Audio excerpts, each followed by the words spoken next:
Hi guys, இந்த குழந்தைங்களுக்கு எப்படி சீசனல் ஃப்ளீவர்ஸ் டிஃப்ரெண்ட்டாக வருதுன்னே தெரியல. என்னோடய டாட்டருக்கு ஃபீவர் மவுத் இன்ஃபெக்ஷன் ஆகியிருந்துச்சு. ஸோ ஹாஸ்பிட்டலுக்கு கூட்டிகிட்டு போயிருந்தோம். அங்கே டெம்பரேச்சர் செக் பண்ணிகிட்டு இருந்தாங்க. இவங்க டெம்பரேச்சரும் செக் பண்ண வீட்டில் ரொம்பவுமே ரெஸ்ட்லெஸ்ஸாக ஃபீல் பண்ணிகிட்டு இருந்தாங்க அண்ட் ரொம்ப டயர்டாகவும் இருந்தாங்க என்னோடய டாட்டர். பெரியவங்களுக்கு ஃபீவர் வந்தாலே தாங்க முடியாது. இந்த குழந்தைங்க எப்படி தான் மேனேஜ் பண்ணுறாங்களோ தெரியல.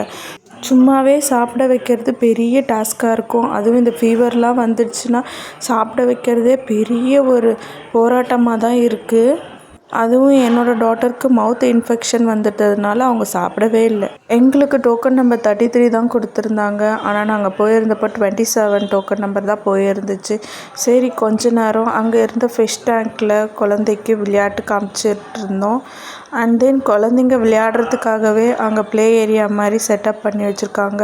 ஆக்சுவலி இது ஒரு நல்ல திங் தான். குழந்தைங்க எவ்வளோ ஃபீவரிஷாக அண்ட் டயர்டாக வந்திருந்தாலும் இந்த மாதிரி ப்ளே ஏரியாவை பார்த்துட்டாலுமே அவங்க பிரிஸ்க் அண்ட் அட்டென்டிவாக மாறிடுறாங்க.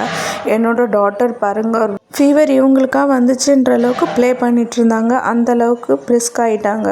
அந்த ப்ளே ஏரியாவை விட்டு அங்கே இருந்த குழந்தைங்களுக்கு வர மனசே இல்லை. அப்புறம் டாக்டரை பார்த்துட்டு மெடிசன்ஸும் வாங்கிட்டு அங்கேருந்து நாங்கள் கிளம்பி வந்துட்டோம். ஸோ பேரண்ட்ஸ் குழந்தைங்கள கேர் எடுத்து பார்த்துக்கோங்க. ஏன்னா different types of fevers and different seasonal ஃபீவர்ஸ்லாம் வந்துட்டுருக்கு.